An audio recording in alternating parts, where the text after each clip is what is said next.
Okay, everybody, let's try a 10 plus 5 game.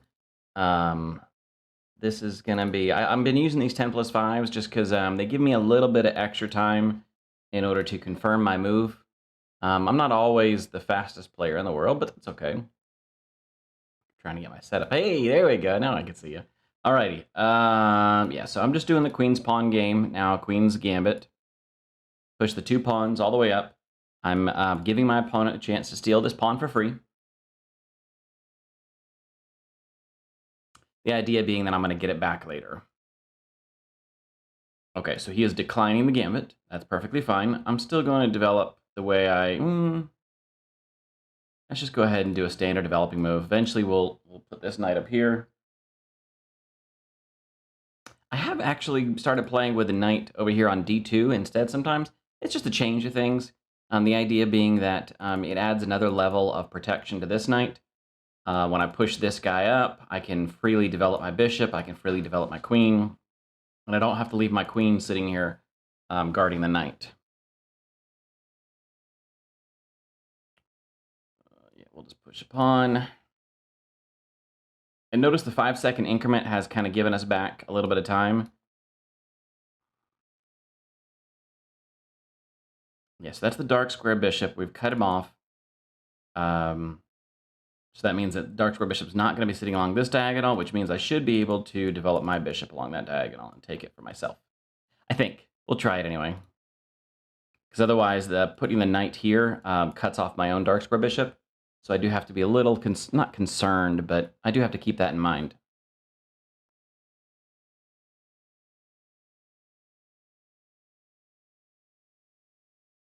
Now, if you had done this move order backwards, right? Let's say you had gone backwards, there is the danger of this, the queen coming out, putting the opponent in check.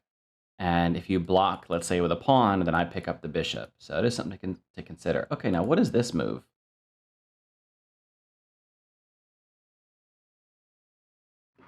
Why would we do that?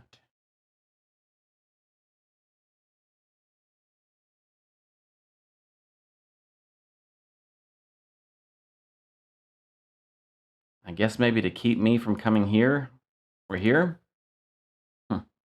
Either way, we're just going to continue to develop. I'm ready to capture back this pawn. This pawn at any point in time with my bishop. And I'd love to do that at some point so that I can develop with tempo.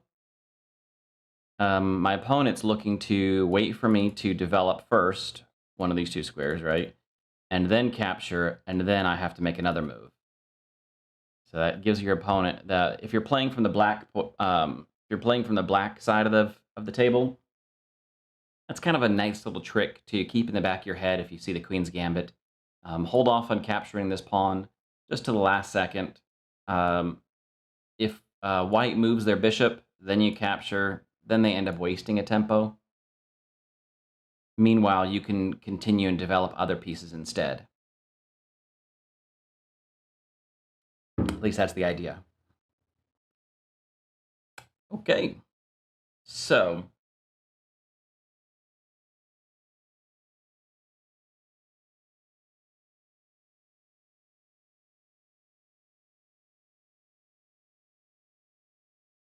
the things I'm looking at now is number 1, continue with my plan to get my bishop here, which adds another defender to this pawn. I'm now having to look at what happens if my opponent pushes past. If he pushes past, then I have to move this knight somewhere. And notice I've taken away one of the squares for my knight, which means putting my knight up here on the edge of the board, not where I want to put it. All the squares that my knight could go to, there's not a lot. So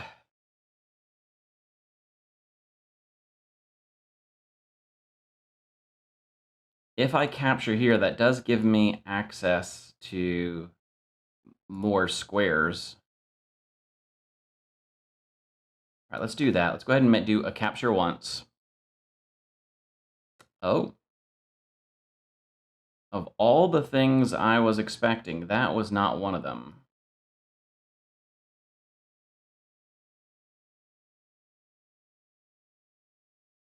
So I'm just defending myself. Notice this pawn is defended twice, so there is no way that I have the capability to capture it yet. But we're going to go ahead and drive this bishop out of the way. The bishop is undefended, so my opponent would either have to trade, thus removing one of the defenders, or one of the attackers of that pawn.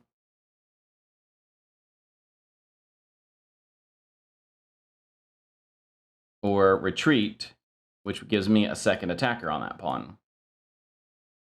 So either way, this ends up being, I think, a pretty decent move. Yeah. So now there's only one defender of this pawn. I only have one attacker of it, but maybe there's something we can do about that in the future.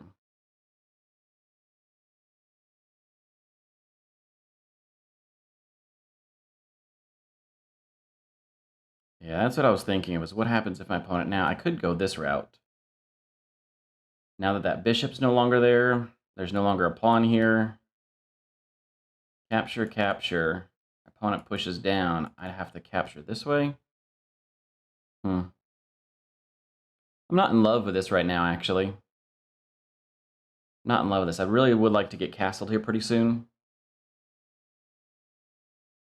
Take advantage of the semi-open F-file.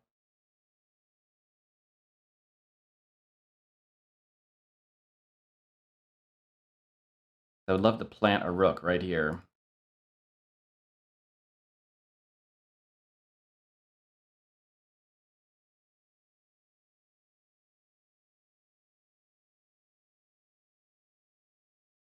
All right, yeah, so we saw that coming. We were prepared for it. This can still happen, which is going to leave an isolated queen's pawn, which I don't really have a good way to defend against.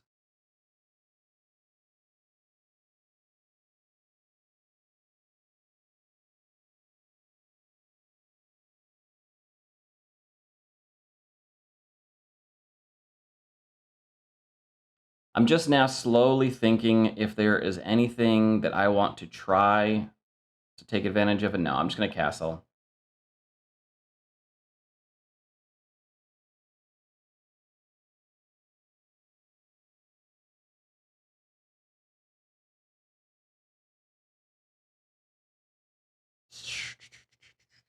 So there is some danger here, right? One move and then one move is checkmate.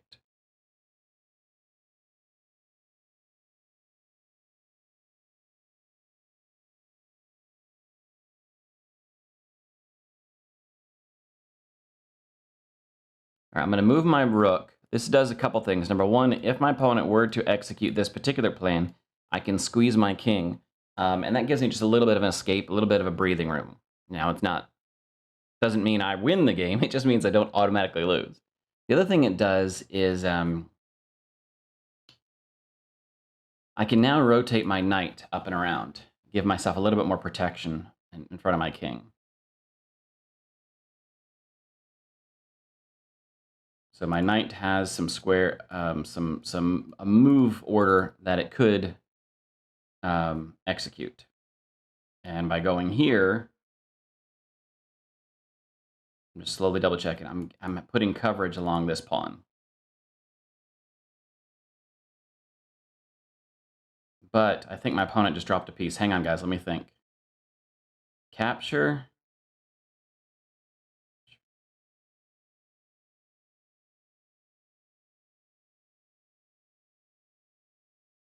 Just want to make sure there's not any tricks my opponent has.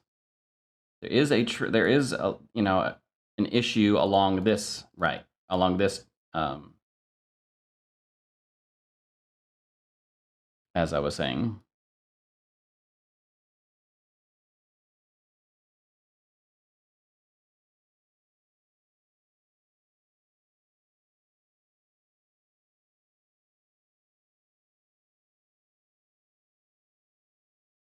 So now we've got two defenders.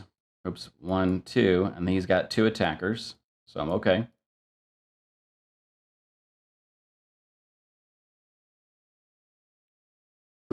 Oops, excuse me. All right. This knight is becoming an issue. I think I'm going to capture here. give myself an escape, give myself a route for my knight to get my knight back involved in the game, which then frees up my rook to get over here. So I'm up a whole piece. This position is not without its set of dangers. My rooks are not connected, so I have an issue there.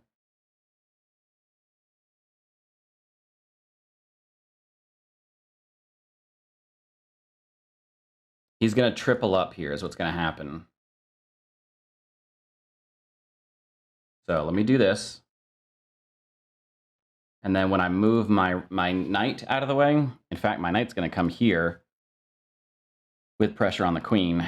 But this also adds another defender.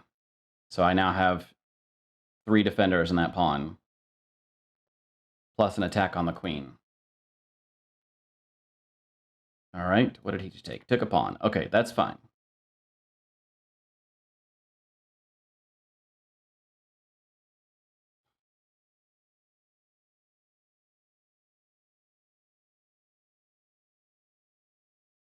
But I can push. No, I can't push. Damn. Okay.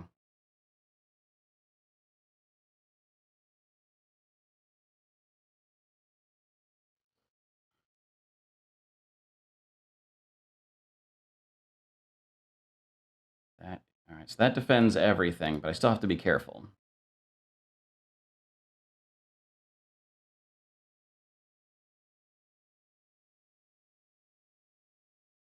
There's a lot of danger in this position.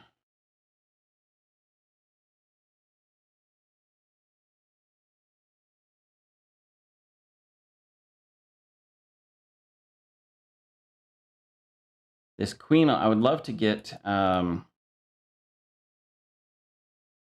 this pawn push so I could have a pawn chain here. Maybe I just give myself an escape square this way. That might be the best, maybe. Just give me a little bit of wiggle room.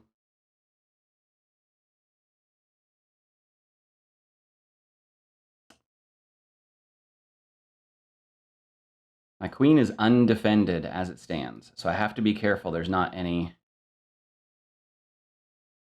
I would love if there was a discovery where I could get a discovery and capture the queen, you know, but that's not going to happen the way things stand right now. The only advantage I really have, of course, is my extra knight.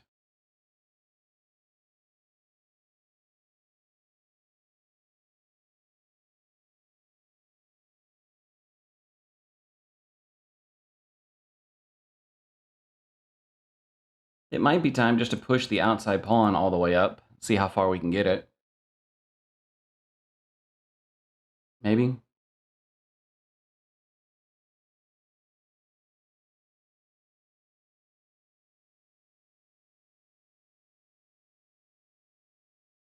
So that is important because it shuts down this battery.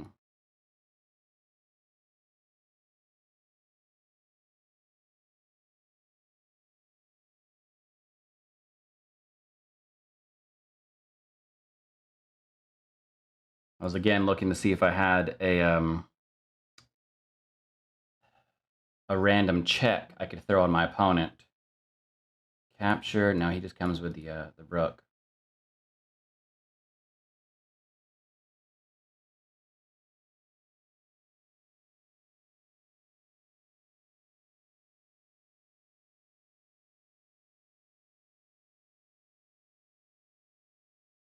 I don't know if this is a good idea or not. I need to think.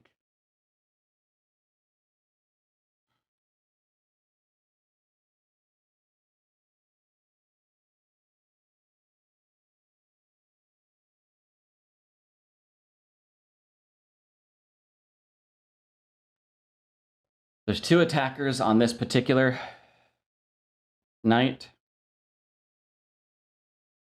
but one of them is a rook, so it'd be a capture, capture. I would trade my knight for his rook. Then we'd probably be a rook trade. Oof. Things are getting ugly real fast, guys. I can't say that my opponent wants to trade down more material, though, not being down a piece still.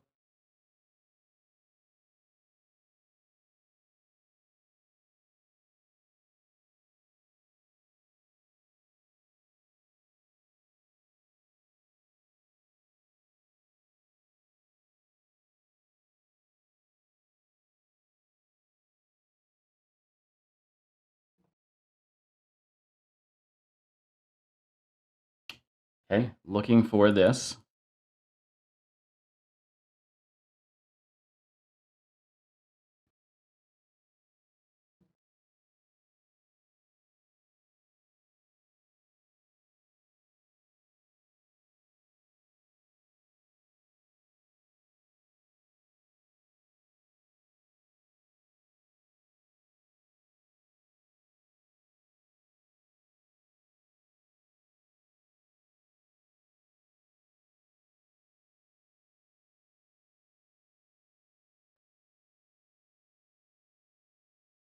Just cutting off the queen's influence.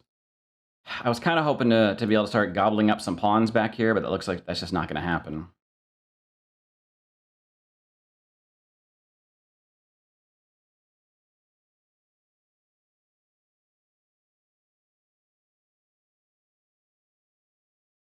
Have to defend.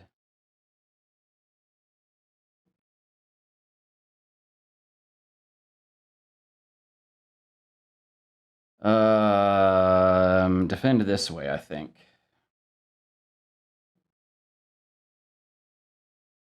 Because then check. I can bring the knight in. God, this is so passive. This is so passive.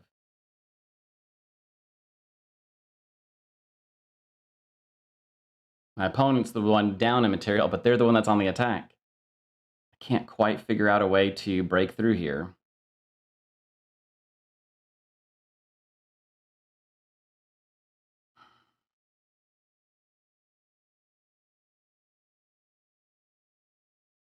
Well, I have something. There's a fork here.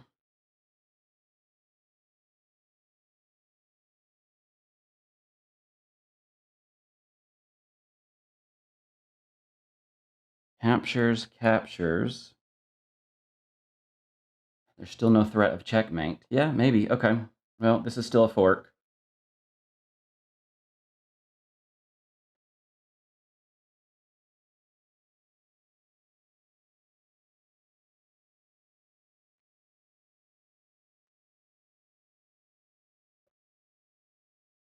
And that changes the game, friends. So now I should be able to pick this guy up. And now we're way ahead.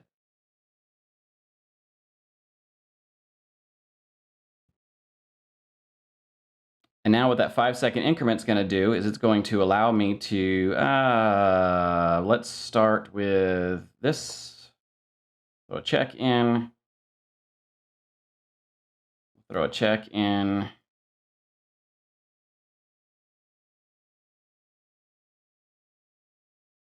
Throw a check in.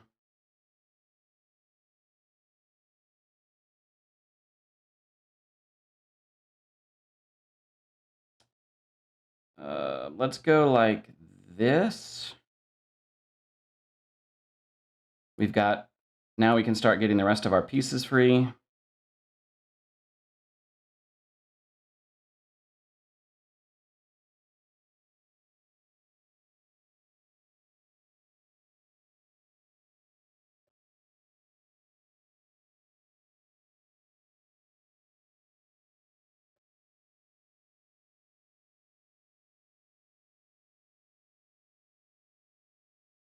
So I have to watch out for a few things. So I'm going to go ahead and make myself an escape route.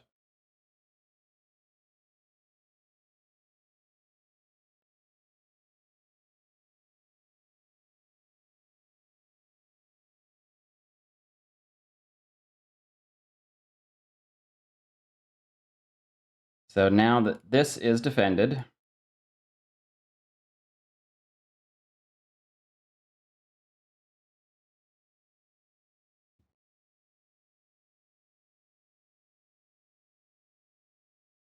so we just traded a pawn for a rook.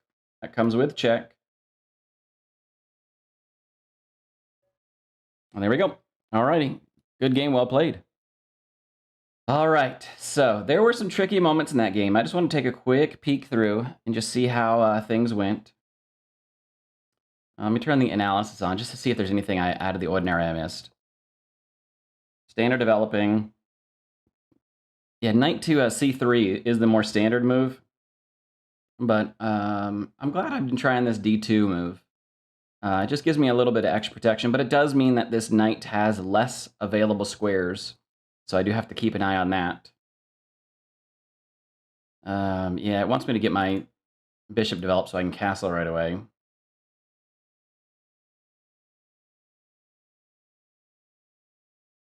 All right, so this pawn push by my opponent was not good. Oh, well, now I'll say, oh, duh, that's a free pawn. But no, it isn't. It's still defended.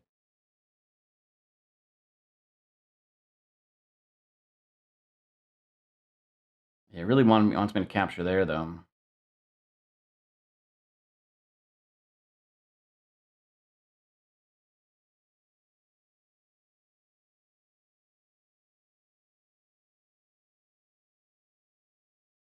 Oh, I see. Capturing here means I don't have an isolated queen pawn at the end of the day.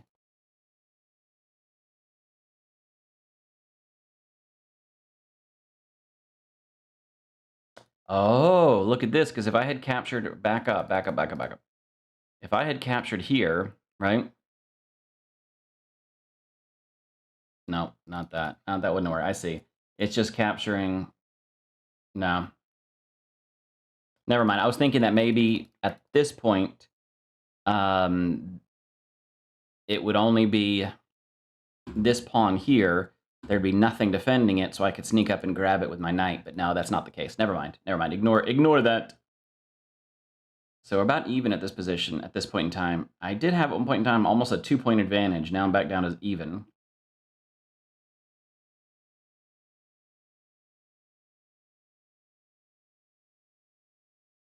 Yeah, this move right here, unfortunately, is where the game really changed for my opponent.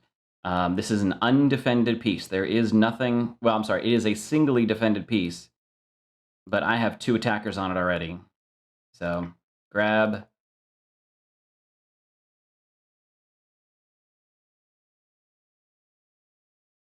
Wow, it says that I can still... Oh, because there's nothing... Okay, yeah, there's no threat here. Okay.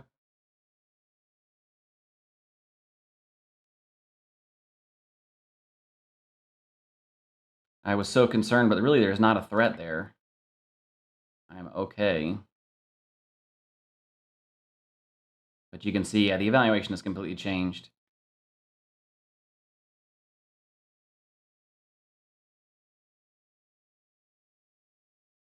Hmm. Yeah, because that puts pressure on this rook right away. But he could just slide it down, right? Not certain. Not certain. Force a queen trade?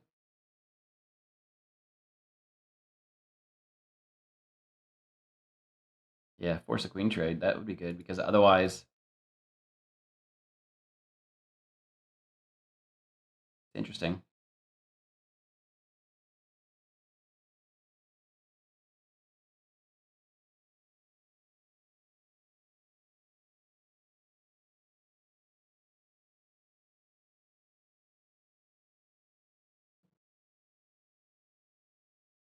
Yeah, I was worried if I went here, this could happen.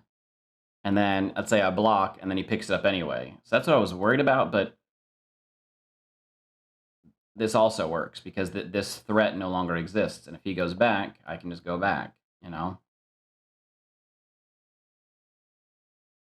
So, okay.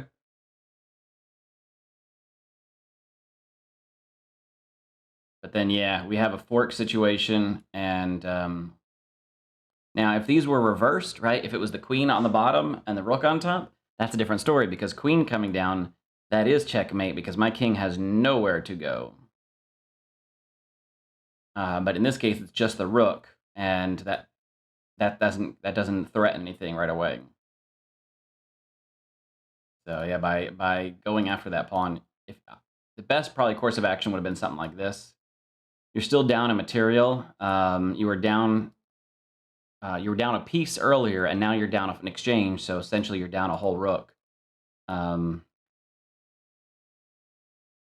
dropping the queen like that, and then taking back this way, drops the rook as well. I mean, that's too much. I don't know that anybody could recover from that. A rook versus a rook and a queen. Yeah, that's just too much. So it says I have forced checkmate here.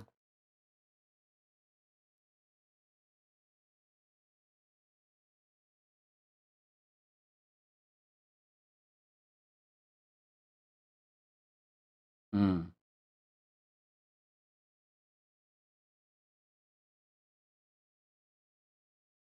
Yeah, I went basically just pawn hunting, and I mean, I'm up so much material that I'm not too nervous.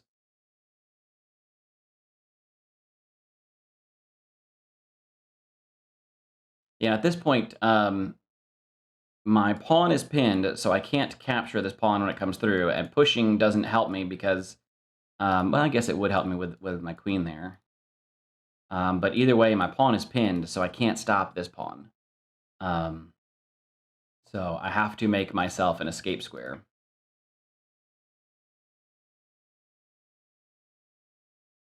And the only thought I had was, what happens if my opponent captures here first? Oh, but I can grab here. Yeah, yeah, I'm safe. Okay. Because capturing here comes with check, and I was like, oh no, that's going to cause me issues. And I'll drop a rook, but but look, even then, at the end of the day, I can still pick it back up. Okay. But that was my concern here is what happens if he captures with check. But going past allowed me one extra move.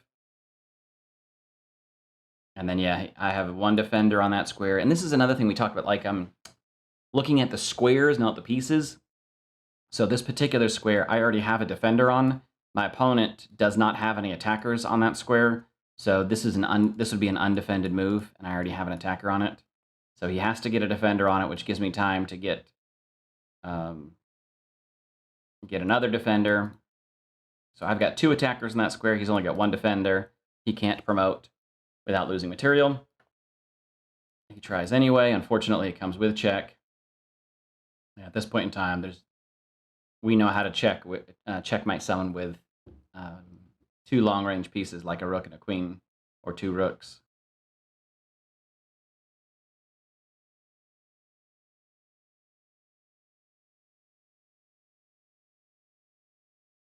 The only kicker would be to not accidentally stalemate yourself. You know what?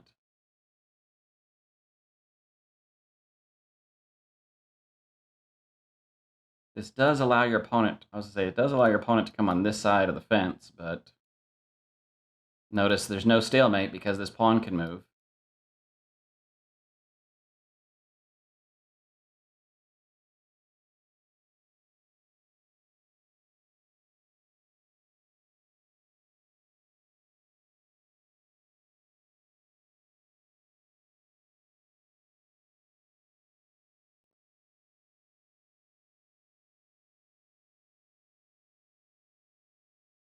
Yeah, we could do something like that. That's the most basic form of checkmate, a rook and a rook.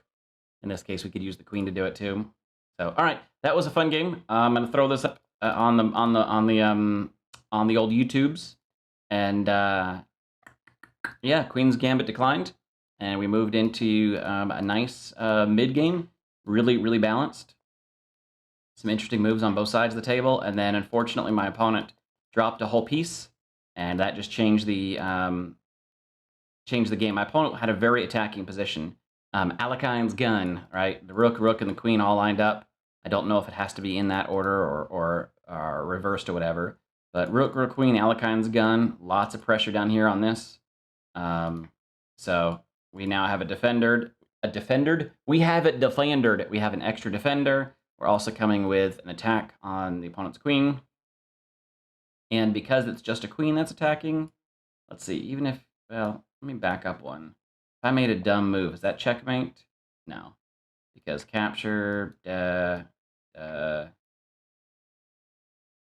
it's not check, so I'm safe. So there's really no... Oh, I see. You can't move. Gotcha. That's pinned. Yeah, it's still a huge advantage. So yeah, even without having an extra defender on that, we're still safe.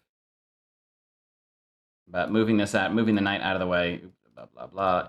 Moving the knight out of the way gives us one, two, three, 4 defenders in that pawn. So we are very safe.